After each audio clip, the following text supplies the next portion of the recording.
Saya bukan kuasa hukum dari RK maupun Lisa. Saya suka kasih komentar karena termasuk salah satu pengacara senior. Apa ruginya kalau sampai tes DNA terbukti? Kita dulu, ini penting ini. Kalau sampai tes terbukti, sangat merugikan si cowok. Karena berakibat bukan hanya tanggung jawab sebagai bapak, sebagai ganti rugi, warisan. Hati-hati loh. Karena menurut putusan Mahkamah Konstitusi, anak di luar hubungan nikah, kalau bisa dibuktikan DNA-nya sama, haknya warisannya penuh sama dengan anak sah. Ya, walaupun itu kasus Burdiono sama Mucica Muhtar, kan itu di MK kan, ya kan? Jadi si anak itu berhak warisan. Apa mau Nyonya RK sama anak-anaknya?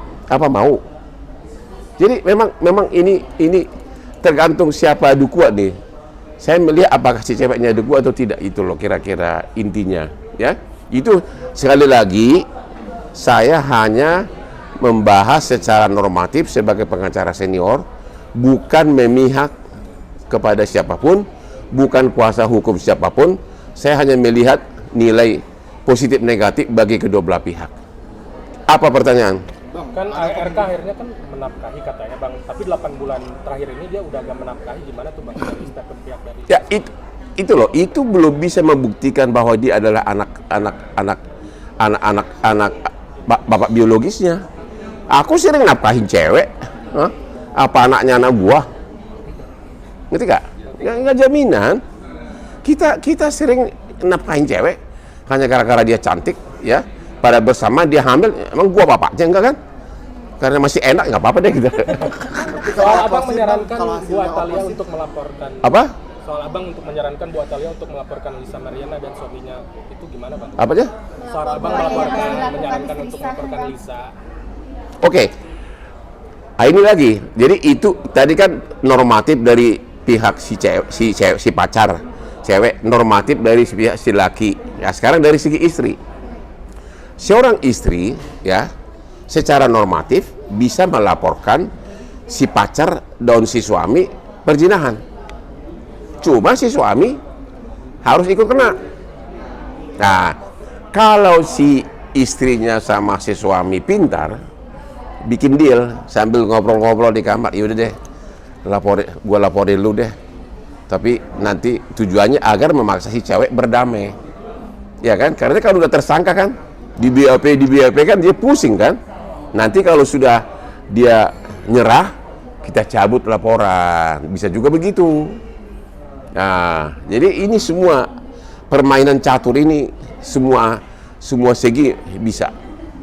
Ya. Untuk pasal dan ancamannya? Apa? Untuk pasal dan ancamannya? Ancamannya sih perzinahan nggak sampai di bawah 5 tahun, nggak bisa langsung ditahan. Tapi kan itu pidana, bisa jadi tersangka gitu loh. Tapi ada kemungkinan juga pihak cowok juga melaporkan atas dugaan pencemaran nama baik. Oke. Itu pertanyaan berikutnya, apakah si cowok bisa melaporkan pencemaran nama baik?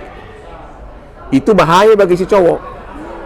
Karena dia hanya bisa mendalilkan bahwa namanya dicemarkan kalau dia bisa membuktikan bahwa dia bukan bapaknya. Berarti harus tes DNA.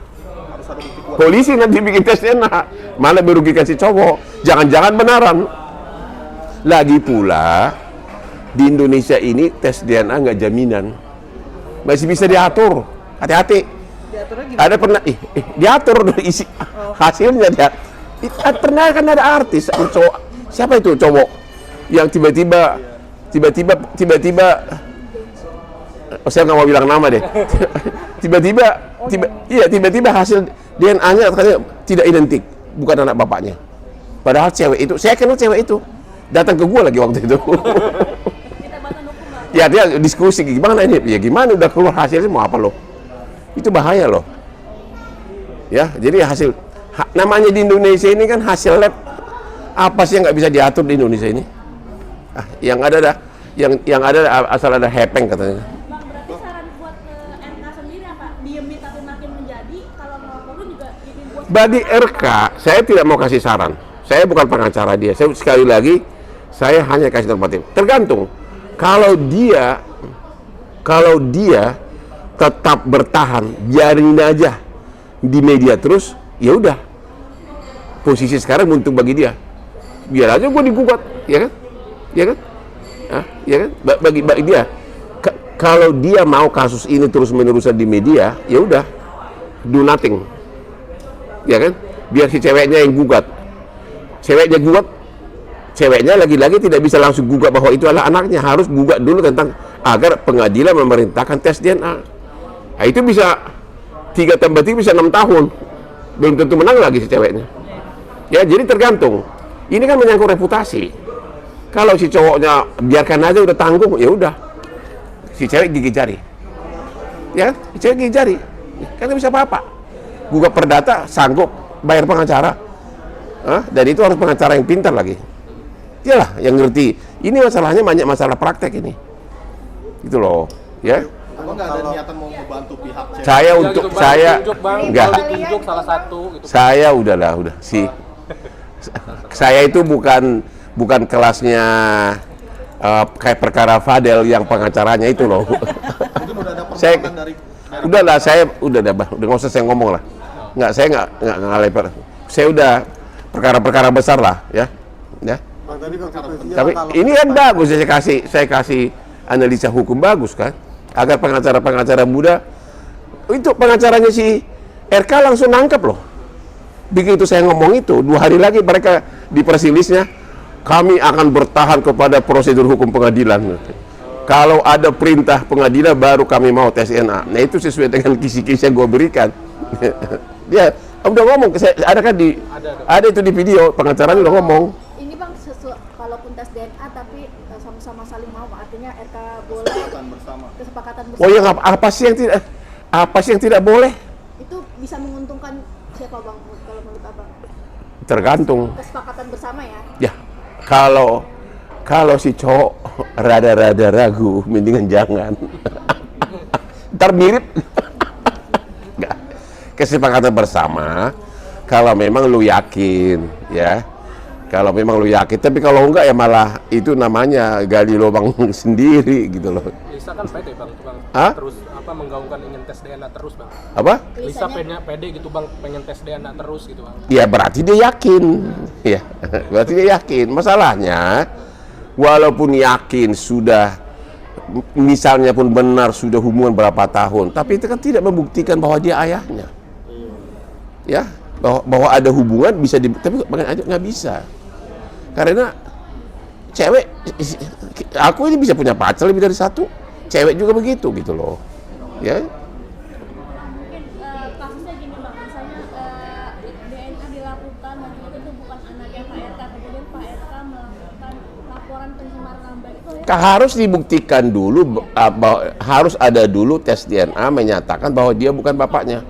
Berani dia tes DNA? Ya persoalannya itu, berani nggak? Lisa ngotot gitu Bang. Nggak bisa tes DNA kalau bapaknya nggak setuju, mana kan harus dicocok darahnya. Gimana sih? Kalau secara seseorang hanya bisa dipaksa tes DNA kalau itu perkara pidana. Ini kan bukan perkara pidana, ini murni perdata. Secara perdata bisa seseorang digugat dulu di pengadilan. Itu pun kalau cuma perintah pengadilan menyatakan memerintahkan si cowok tes DNA, kalau yang nggak mau apa? Makanya biasanya dalam gugatan itu ada pasal tambahan. Kalau tidak mau melaksanakan perintah pengadilan, didenda 1 miliar sehari. Itu harus ada dalam surat gugatan. Kalau tidak digugat oleh si pihak cewek, nggak ada gunanya gugatan seperti itu. Karena ini perdata gitu loh. Kalau perdata itu putusan perdata, kalau tidak dipenuhi nggak ada sanksinya. Itulah kelemahan Indonesia. Kalau di luar negeri, di Singapura, putusan perdata nggak dilaksanakan, kau bisa dicekak di bandara. Apa? Sekalian jadi ilmu nih Bang, walaupun udah digugat tapi Pak RK-nya nggak mau, tetap yaudah Nggak bisa kalau ada perintah pengadilan. Nanti kan perintah pengadilan menyatakan bahwa memerintahkan si cowok melakukan tes DNA. Kalau hanya itu doang, si cowok bisa nggak mau. Karena karena tidak ada sanksinya. Di Indonesia ini kan melawan putusan perdata nggak ada. Cuma makanya pengacaranya harus pintar. Di dalam gugatan ditambahkan gugatan dengan syarat, ya, memerintahkan si cowok melakukan tes DNA dengan syarat kalau tidak mau melaksanakan perintah pengadilan didenda 1 miliar sehari. Itu boleh. Siapa yang mau 1 miliar sehari, sebulan 30 miliar, ya habis dong hartanya. Nanti bisa dilelang hartanya. Itu namanya, itu dalam surat gugatan bisa begitu. Jadi memerintahkan seseorang untuk melaksanakan sesuatu dengan syarat kalau tidak dilaksanakan didenda, itu boleh. Makanya di dalam gugatannya itu harus pintar bikinnya. Gitu. Jadi kalau saya melihat sekarang ini dengan melihat posisi udah keburu mandi basah, mau apa lagi? Mungkin bagi RK biarin aja deh. Makanya dia udah bikin press release. Tunggu proses hukum. Ya, kami hanya mau tes DNA kalau ada perintah pengadilan. Udah deh, nggak akan ada lagi tuh. Abang pernah menangani kasus yang sama serupa seperti ini dan hasilnya seperti apa, Bang? Langsung saya tidak, tapi penerapan hukumnya benar-benar saya yakin begitu hukumnya, karena saya sudah super matang bidang hukum gugat gitu loh. Ya, sudah, yang saya tahu pernah yaitu tadi si cowok di tes DNA ternyata malah hasilnya menguntungkan si cowok ya, itu ada pernah itu. Anda itu tadi udah ngomong namanya tadi. Itu soalnya si cewek datang ke gue tuh. Di sini lagi datangnya di mall ini. Bang, tapi secara point of view Bang Hotman nih, percaya nggak sih? Gua nggak mau komentari, itu sudah menyangkut aspek. Kok kita kemarin ketemu, percaya nggak sih? Enggak lah, nggak mau komentar. Saya bukan kuasa hukumnya. Ya, intinya begini. Kalau si cowok